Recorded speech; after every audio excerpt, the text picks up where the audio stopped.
de l'AOPA, Madame la Présidente du GOA, Monsieur le Professeur Garout, Dr Ben Hamada, les membres du comité d'organisation, tous les gens qui ont tenu à être présents aujourd'hui, merci.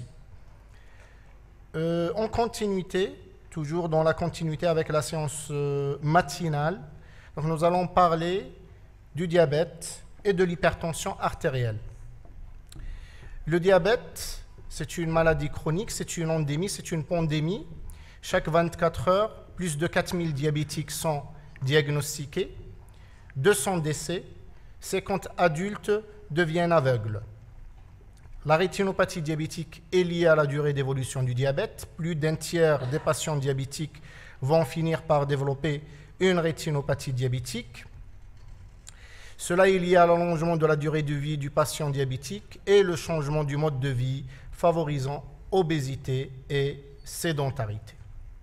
La prise en charge du patient passe par la prévention primaire, au stade où la maladie est indétectable, la prévention secondaire au stade où la maladie est asymptomatique et enfin la prévention tertiaire au stade des complications et à chaque fois la collaboration multidisciplinaire est obligatoire. La baisse d'acuité visuelle est tardive, elle est liée aux complications. Ces complications peuvent être liées à un œdème maculaire, une hémorragie du vitré, un décollement de rétine ou un glaucome néovasculaire. Nous avons des chiffres en Algérie, puisqu'en 2008, il y a eu une enquête qui a été réalisée par le ministère de la Santé, et le diabète vient en troisième lieu des maladies cécitantes. Nous avons également des chiffres en Algérie, puisqu'il y a eu des études qui ont été faites.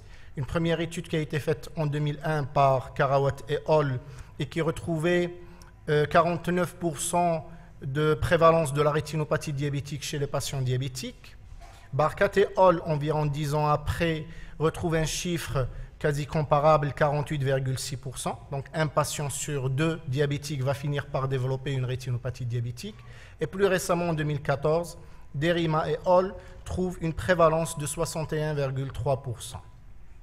Optimiser la prise en charge de la rétinopathie diabétique passe par une bonne compréhension des mécanismes physiopathogéniques, l'apport des nouveaux outils diagnostiques et l'utilisation optimale des moyens thérapeutiques, enfin la prise en charge multidisciplinaire.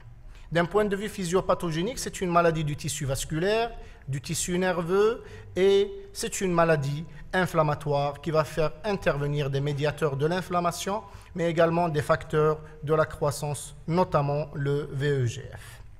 Au stade de début, au stade de rétinopathie diabétique non proliférante minime, la vision n'est pas affectée et ce stade est justement le stade réversible de la maladie et ils sont rares les patients qui sont diagnostiqués à ce stade. La rétinopathie diabétique non proliférante modérée va se caractériser par des hémorragies qui vont toucher 1 à 3 cadrans. Lorsque ces hémorragies vont toucher les 4 cadrans, lorsque vous avez des anomalies microvasculaires ou des anomalies veineuses, ou bien des zones d'ischémie qui sont très étendues, on parle de rétinopathie diabétique non proliférante sévère.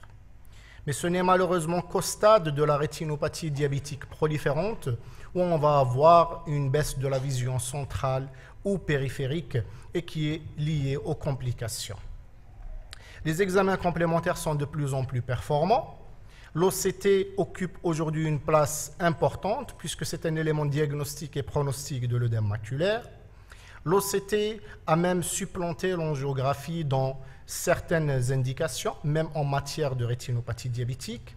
Mais l'angiographie à la fluorescine garde quand même sa place dans le cadre du bilan initial, puisqu'elle va permettre de poser le diagnostic de la forme ischémique de la maculopathie diabétique. Sur le plan thérapeutique, le traitement médical est toujours d'actualité. L'équilibre glycémique, tensionnel et lipidique, la fonction rénale, évaluer le patient 3 à 4 mois avant d'envisager les traitements spécifiques, que ce soit le laser qui devient de plus en plus performant ou les anti-VEGF qui voient leurs indications s'élargir. Donc vous avez vu, j'ai mis pour la prise en charge donc plusieurs intitulés. Vous avez vu, j'ai mis tout ce qui est ophtalmologique à la fin. Contrôle du diabète, contrôle de la pression artérielle, dépistage et surveillance de la rétinopathie diabétique. Et enfin, tout ce qui est ophtalmologique, laser, chirurgie, injection intravitréenne. Le laser, on va voir tout ça en détail avec le professeur Karawat. C'est au jour d'aujourd'hui le seul traitement qui a permis de réduire de 50% le risque de perte visuelle. Il devient de plus en plus performant puisqu'on a affaire à un traitement multispot qui va permettre de traiter rapidement et efficacement le patient. C'est un traitement qui permet de traiter d'une façon moins agressive dans le cadre du laser multispot. Ce que vous voyez en haut, c'est un traitement conduit chez un patient par laser multispot. Ce que vous voyez en bas, c'est un traitement qui a été réalisé par laser argon classique. Dans les deux cas, le traitement est efficace, mais il n'y a pas photo. Dans un cas, il est agressif, dans l'autre cas, il est beaucoup moins agressif. Les anti-VEGF sont de plus en plus nombreux et voient leur indication s'élargir. On a le ranibizumab, l'aflibercept et le bevacizumab. L'Ozurdex, la dexaméthasone à relargage continu en intraoculaire, est un traitement qui est très prometteur. Il est surtout indiqué en cas de contre-indication aux anti-VEGF. Alors, nous avons plusieurs classes thérapeutiques. Comment choisir? Il y a plusieurs paramètres. Il y a le paramètre fonctionnel, l'acuité visuelle, anatomique, mais il y a surtout les facteurs systémiques et notamment cardiovasculaires. Puisque, comme vous le savez, ces traitements anti-angiogéniques vont agir sur la composante vasculaire et il n'est pas question de les prescrire chez un patient qui est prédisposé à faire un infarctus du myocarde ou un accident cardiovasculaire. Tout cela doit tenir bien sûr compte de la qualité de vie du patient diabétique. Parlons justement du patient diabétique. Ce premier patient, qui est âgé de 52 ans, diabétique type 2, insulinotraité, découverte récente au stade de complications. Vous voyez son fond d'œil, il est au stade de rétinopathie diabétique proliférante compliquée et d'hémorragie du vitré. Nous n'avions même pas eu le temps de le prendre en charge qu'il est décédé 2 semaines après son diagnostic. Ou cette patiente, qui est âgée de 36 ans, multipare, pourtant, donc 8 grossesses, diabétique depuis l'âge de 16 ans et qui n'a jamais bénéficié d'un examen ophtalmologique. Elle nous vient au stade de décollement de rétine tractionnelle, au stade de cécité, et malgré une prise en charge optimale, lourde, puisqu'elle a été multi-opérée, chirurgie rétino-vitréenne, endolaser, silicone, chirurgie de la cataracte. Vous voyez l'aspect avant et après geste chirurgical.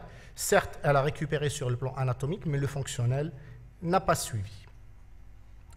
Je vous ai dit qu'il y a eu beaucoup d'innovations technologiques, mais l'examen du fond d'œil et la sémiologie restent la base. Et là, vous voyez en haut ce patient qui a été pris en charge par un confrère. L'examen du fond d'œil avait permis de rassurer le patient. Rétinopathie diabétique non proliférante modérée. Il a eu même une angiographie du fond d'œil, mais qui n'a intéressé que le pôle postérieur. Lorsqu'il a été réexaminé, en nasal, il y avait un néovaisseau qui était franc, si on examine bien sûr avec l'œil de la foi. Et lorsqu'on a réalisé l'angiographie n'était pas indispensable pour poser le diagnostic, mais c'était surtout dans un but didactique pour vous le présenter un jour justement. Il y avait une diffusion qui était franche en rapport avec la néovascularisation, des ondes ischémiques qui sont étendues. Et comme je vous ai dit, le laser, on n'a pas fait mieux que le laser pour traiter ces patients qui présentent une rétinopathie diabétique proliférante. Et là, vous voyez l'aspect avant et après traitement laser. Il ne reste plus que cette diffusion d'un vaisseau fantôme qui est en train donc de disparaître progressivement. Le laser, justement, c'est ce qui a permis de sauver la vue de cette patiente, puisque cette patiente qui est diabétique depuis 20 ans avait bénéficié d'un traitement. Là, vous voyez que le laser est un peu agressif. Alors, c'est normal parce que c'est comme ça qu'on traitait avant. Et puis, surtout, il y a eu donc une extension de ces cicatrices. Et vous voyez que cette patiente avait bénéficié d'une PPR, donc d'un traitement de la rétine périphérique, et puis d'un laser du pôle postérieur. C'est ce qui a permis, avec bien sûr et surtout l'équilibre des facteurs systémiques, de sauver la vue et même la vie de cette patiente, puisque le motif de consultation initiale était la baisse de vue. C'était une patiente qui avait malheureusement consulté à un stade très avancé de sa maladie diabétique. La rétinopathie hypertensive, je ne vais pas trop insister, puisque mon ami le docteur Hamoudi va en parler en détail. La rétinopathie hypertensive, contrairement à la rétinopathie diabétique, va toucher essentiellement le réseau artériel. La rétinopathie diabétique va toucher le réseau veineux, les capillaires, alors que la rétinopathie hypertensive va toucher les artères. Cette atteinte peut être liée franchement à l'hypertension artérielle ou peut être en rapport avec l'athérosclérose. Il y a plusieurs classifications que vous allez voir en détail. La classification de Kate et Wagner, qui malheureusement n'a pas de valeur pronostique. La classification de Kirkendall, qui fait la part des choses entre la rétinopathie hypertensive et les signes d'athérosclérose.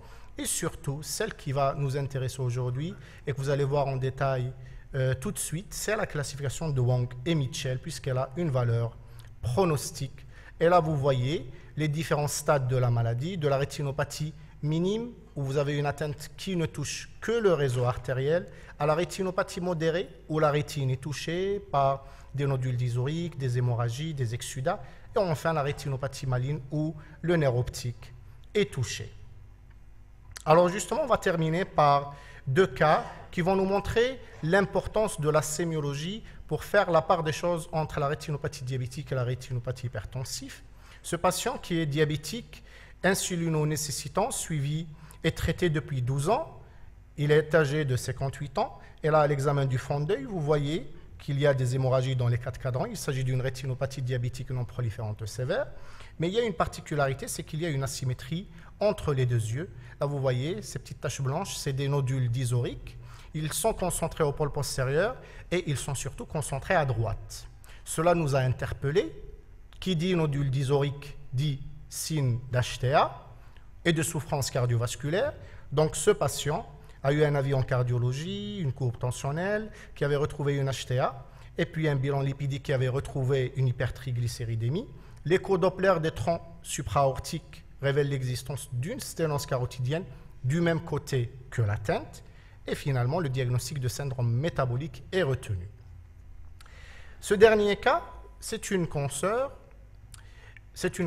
ophtalmo donc, qui avait confié son père à un autre ophtalmo qui l'avait rassuré. Donc, il avait rassuré et le patient et la consoeur en disant que votre père ne présente pas de rétinopathie diabétique et qu'il avait une cataracte débutante. Lorsqu'on la réexamine, effectivement, il n'y a pas de rétinopathie diabétique. Vous voyez, il n'y a pas d'hémorragie, il n'y a pas d'exsudats qui sont très patents. Mais par contre, il y avait cette tache blanche qui pourtant était isolée et strictement unilatérale. C'était un nodule dysorique. Alors, ça peut vous sembler banal, mais ce n'est pas du tout le cas.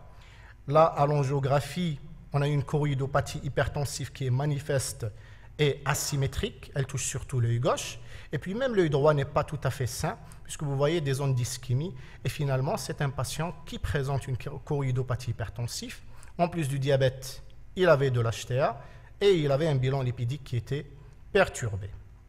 Pour conclure, la meilleure arme au jour d'aujourd'hui, malgré l'avènement de ces nouvelles technologies à la fois diagnostiques et thérapeutiques, reste la collaboration multidisciplinaire impliquant en plus de l'ophtalmologiste, le diabétologue, le cardiologue et le médecin généraliste, et ce, dès que le diagnostic de la maladie générale est posé, permettant ainsi une prise en charge précoce et optimale du patient diabétique et ou hypertendu. Et je vous remercie.